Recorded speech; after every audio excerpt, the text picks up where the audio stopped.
SG 23, Preaching and Publishing Until the Last. Preaching and Publishing Until the Last. During the rainy season of 1896, at the request of the Maharaja of Tripura, who had earlier invited the Thakura to preach in his kingdom, the dauntless preacher spent several days preaching in Darjeeling and Karsayam. In 1897 the Thakura traveled and preached in many villages and towns, such as Medinipur and Sori, spreading Sri Chaitanya's message and delivering the people of Bengal from the darkness of materialism and atheistic philosophy.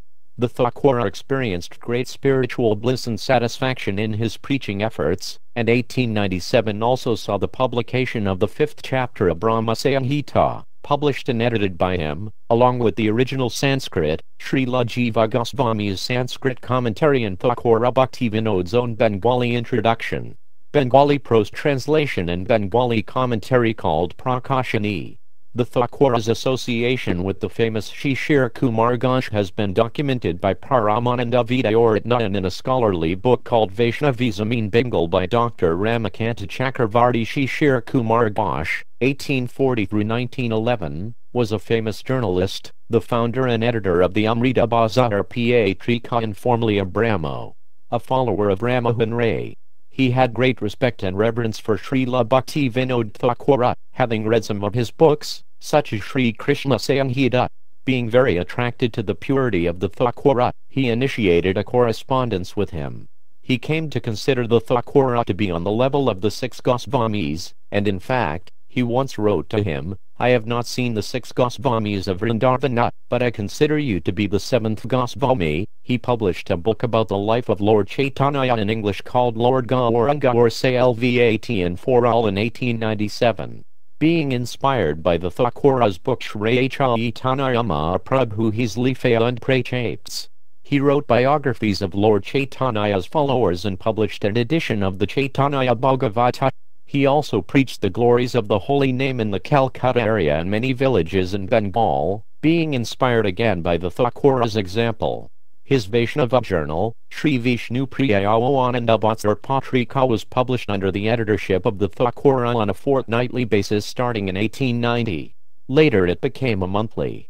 The Thakura severed his links with the magazine in 1899, because he felt the journal was indulging in prajalpa, idle or useless talk, by mixing Vaishnavism with the news of secular politics. Shishir Kumar was a nationalist, and he could not restrain himself from mixing in his views, which were very much opposed to the British Raj.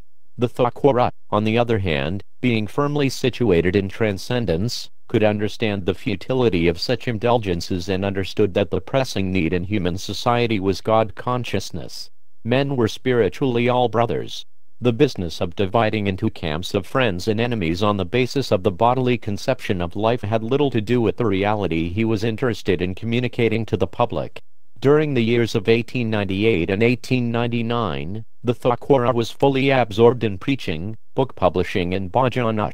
In 1898 the great work called Sri Krishna Karnamrita by Sri Lalilashakabilva Manga Thakura was published by Srila Bhaktivinod Thakura with the original Sanskrit, the Balabhadhini Tika commentary of the older brother of Kavi Kalarna Pura, Chaitanya Dasa Goswami, a final summary, and Bengali prose translations of the verses.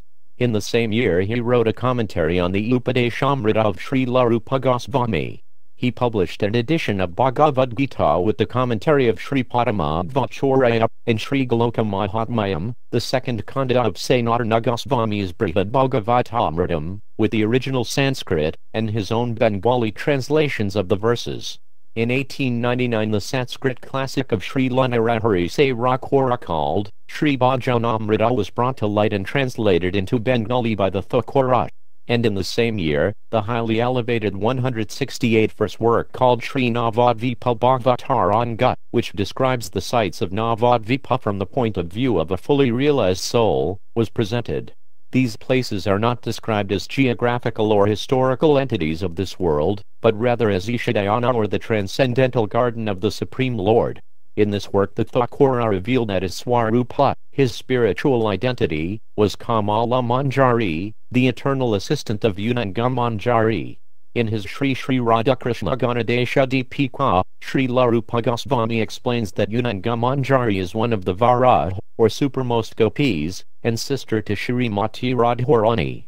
Lord Balarama's two wives were Shrimati Varani Devi and Shrimati Revati Devi, and they appeared as wives of Lord Nityananda as Shrimati Vasudha Devi and Shrimati Janavi Devi. This is explained in the Sri Gaura Ganadesha Deepika of Srila Kavikarna Purash. Both Vasudha Devi and Janavi Devi are considered to be incarnations of Unangamanjari.